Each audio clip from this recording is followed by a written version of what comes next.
So hello बच्चा party, सत श्री अकाल। वेलकम टू CWD, जहाँ केमिस्ट्री से डरना बंद और केमिस्ट्री डी के साथ पढ़ना करते हैं शुरू। तो अब तक हमने लास्ट लेक्चर में देखा था हमारा हेनरी लॉ।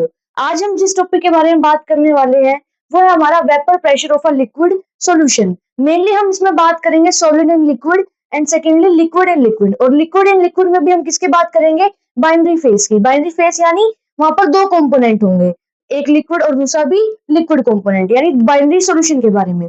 तो सबसे पहले टॉपिक को स्टार्ट करने से पहले हमें पता होना चाहिए the term vapour pressure, what is vapour and what is vapour pressure. So इसके लिए हम बेसिकली एक छोटा सा एग्जांपल लेते हैं। जैसे कि आप एक कंटेनर ले लो, कोई भी बर्तन ले लो और उसमें पानी डाल दो। तो जैसे ही आप उसको हीट प्रोवाइड करोगे, क्या होगा? आपके पानी के क्या बनने लग जाएंगे? वेपर बनने लग जाएंगे। तो आपको वहां तो कोई प्रेशर फील नहीं होगा। लेकिन अगर आप उस बर्तन के ऊपर प्लेट ढक दो, यानी आप अब क्या ले रहे हो? क्लोज कंटेनर ले रहे हो। तो क्लोज कंटेनर में क्या होगा? आप अब भी वही हीट प्रोवाइड कर रहे होगे, लेकिन जो आपका पानी इवेपोरेट होके वेपर फेज में जा रहा होगा, अब उसके पास कोई वे नहीं है बाहर जाने का। ओपन कंटेनर में हवा में जा रहा था वो, लेकिन अब कंटेनर कैसा है आपका? बंद है। तो बंद कंटेनर में वो उस प्लेट के नीचे वाली लेयर जो आपकी प्लेट होगी, उस लेयर प्लेट पे क्या हो जाएगा? वेपर जाके जम जाएंगे, या मैं कहूँ वेपर जाके वहां पे इकट्ठे हो जाएंगे और बाद में कंडेंस होके वही किसमें बदल जाएंगे? लिक्विड में बदल जाएंगे। So that is your vapour.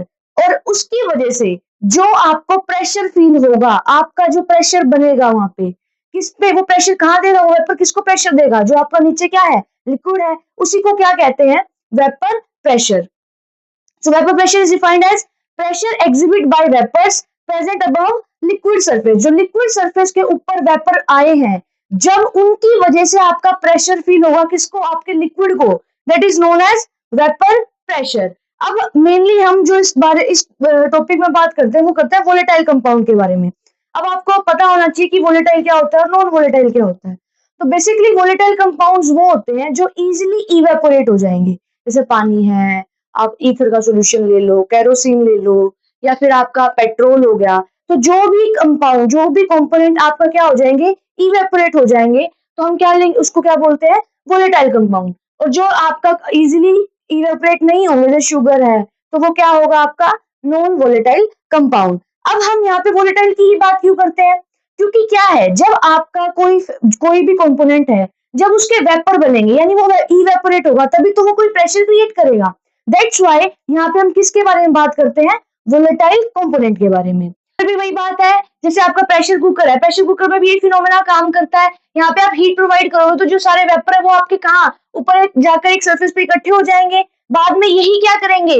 वापस से लिक्विड की फॉर्म में नीचे आ जाएंगे। तो अब हम एक फिनोमेना और देख लेते हैं कि जो आपका पानी है, क्या वो किस तरीके से इवेपोरेट होता है। जैसे मान लो आपने नीचे से हीट प्रोवाइड करी किसी भी बर्तन को, तो क्या वो पानी सबसे पहले हीट सबसे ज्यादा यहाँ जाएगी?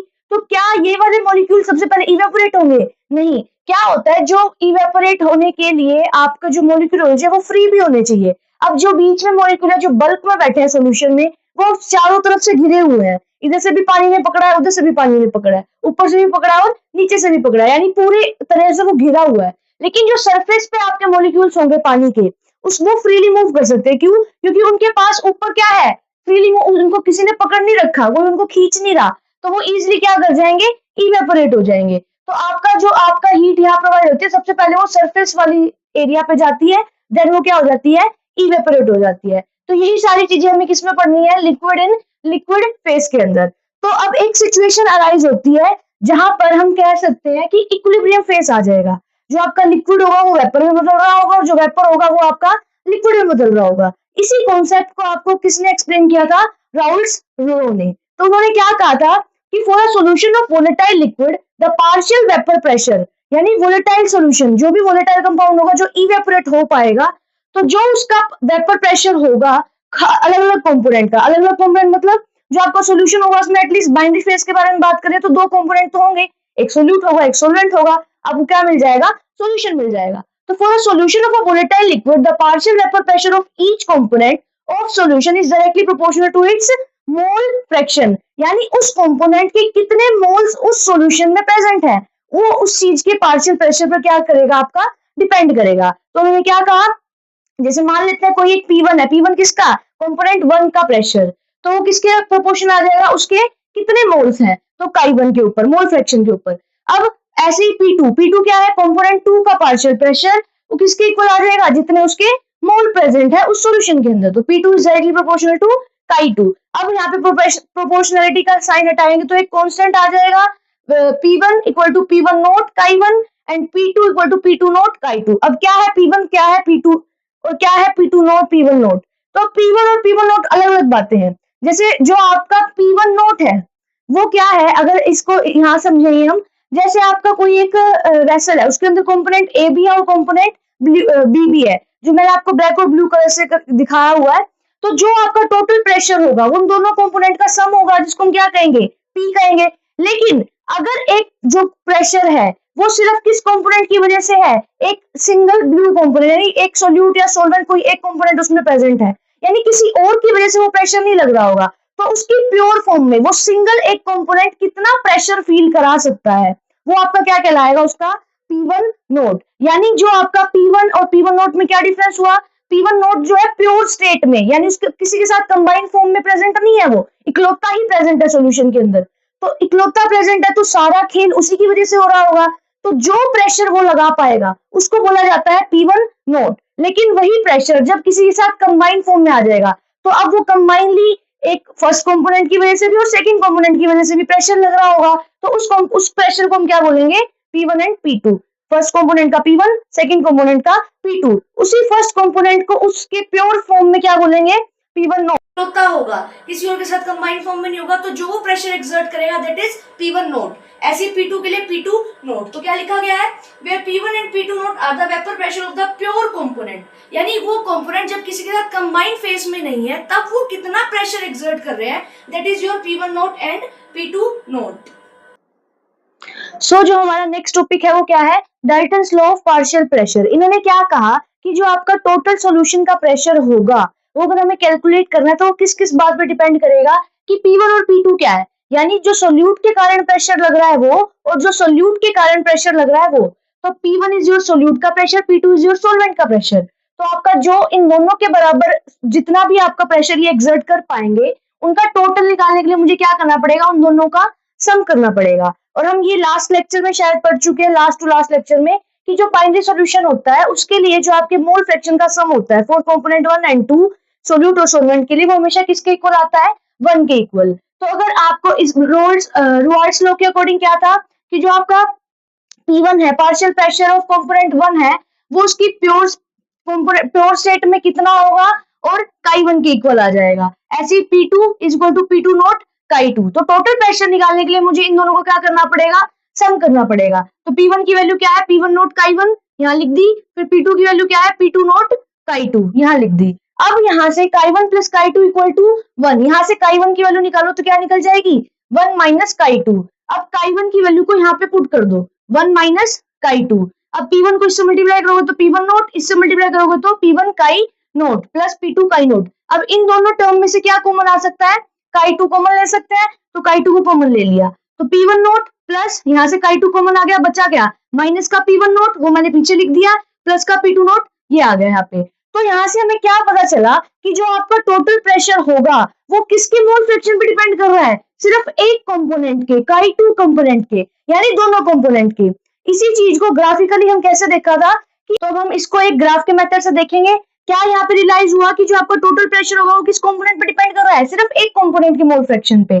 तो यानी दूसरा कंपोनेंट उस टाइम पे कोई भी प्रेशर एक्सर्ट नहीं कर रहा होगा, यानी वो जीरो होगा। अगर एक जीरो है तो दूसरा कितना होगा, 1, क्यों, क्योंकि ओवरऑल सम कितना है आपका 1। अगर ये 0 है तो ये 1 होगा, तभी तो 1 के बराबर आएगा, अगर ये 0 है तो ये 1 होगा। ऐसे ही क्या किया गया, तो आपको पता है कि जो P1 है वो किसके डायरेक्टली प्रोपोर्शनल है, उसके मोल फ्रैक्शन के। किसने बताया था हमें, राउल्ट्स लॉ ने। तो P1 is directly proportional to काई1। प्रोपोर्शनलिटी का साइन हटाओगे तो क्या आ जाएगा, P1 नोट, ऐसे यहाँ पे P2 नोट और काई2, यानी दो, एक मैक्सिमम वैल्यू होगी और एक मिनिमम वैल्यू होगी।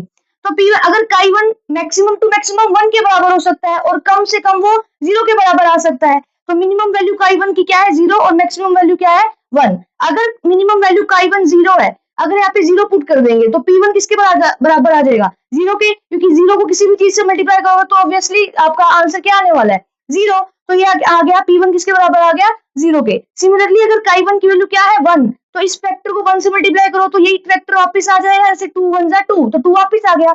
ऐसे इसको से मल्टीप्लाई करोगे तो P1 नॉट वापस आ जाएगा, तो P1 किसके बराबर हो गया, P1 नॉट के।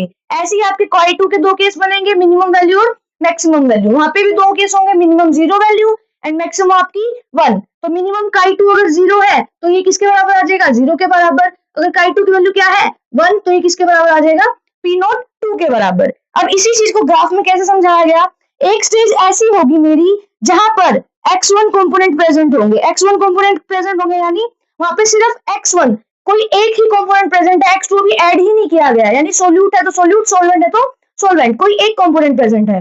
तो जैसे जैसे आगे इंक्रीज करते जाएंगे तो काई1 क्या करता जाएगा, डिक्रीज करता जाएगा, और काई2 क्या करेगा, इंक्रीज करता जाएगा। इसको इस तरीके से समझो कि जैसे एक बीकर है, उसके अंदर सिर्फ रेड बॉल है, रेड बॉल है तो रेड बॉल यानी काई1 कंपोनेंट। अब जैसे जैसे आगे करेंगे तो हम एडिशन किसका करते जाएंगे, काई2 यानी ब्लू बॉल का। तो जैसे जैसे आगे बढ़ते जाओगे तो ब्लू बॉल ज्यादा आती जाएंगी और ब्लू रेड वाली बॉल क्या हो जाएंगी, कम। यानी काई1 की वैल्यू 1 से डिक्रीज होके 0 तक और काई2 की वैल्यू 0 से लेके 1 तक। अब जब काई1 की वैल्यू 1 थी, जब काई1 की वैल्यू क्या थी 1, तो P1 किसके बराबर था, P1 नोट के। तो जो आपका P1 होगा, प्रेशर होगा, वो किसके बराबर आ जाएगा, P1 नोट के। और अगर अगर आपके काई1 की वैल्यू क्या है 0, तो P1 किसके बराबर आ जाएगा, 0 के। तो P1 की जो काई1 की वैल्यू कैसे होगी, डिक्रीज होगी, यहाँ से कहां से 1 से लेके 0, तो 1 से लेके ये ग्राफ कहां चला गया, 0 तक। नेक्स्ट क्या है आपका कि आपका मिनिमम वैल्यू यहाँ पे P2 0 से और P2 नोट तक, यानी उसकी यहाँ पे मिनिमम वैल्यू क्या है 0 और कहां तक जाएगा वो P2 नोट तक, तो वो आपका इंक्रीज करके कहां आ गया, P2 नोट तक। ठीक है, ये एक ग्राफ ऐसे नीचे की तरफ जा रहा है, दूसरा ग्राफ ऐसे ऊपर की तरफ आ रहा है। अगर इसका ओवरऑल सम निकालना हो तो क्या होगा, टोटल प्रेशर के लिए क्या केयर कर दिया जाएगा, इसका PT टोटल कर देंगे, तो ये क्या आ जाएगा आपका P1 plus P2 total pressure. तो ये क्या था, रोअल्ट्स लॉ का ग्राफ। इसी में अब एक पॉजिटिव और नेगेटिव डेविएशन आता है, रोअल्ट्स लॉ का आइडियल और नॉन आइडियल का केस आता है। और हेनरी वाला जो लॉ है वो एक स्पेसिफिक एग्जांपल आपका रोअल्ट्स लॉ का, वो भी हम कल देखेंगे कैसे है। तो आई होप सो आपको आज का लेक्चर अच्छा लगा होगा। अगर आपको अच्छा लगा है, कंटेंट वैल्यूएबल लग रहा है, तो सब्सक्राइब कीजिए, कमेंट कीजिए, लाइक कीजिए एंड शेयर कीजिए। Thank you and have a nice day.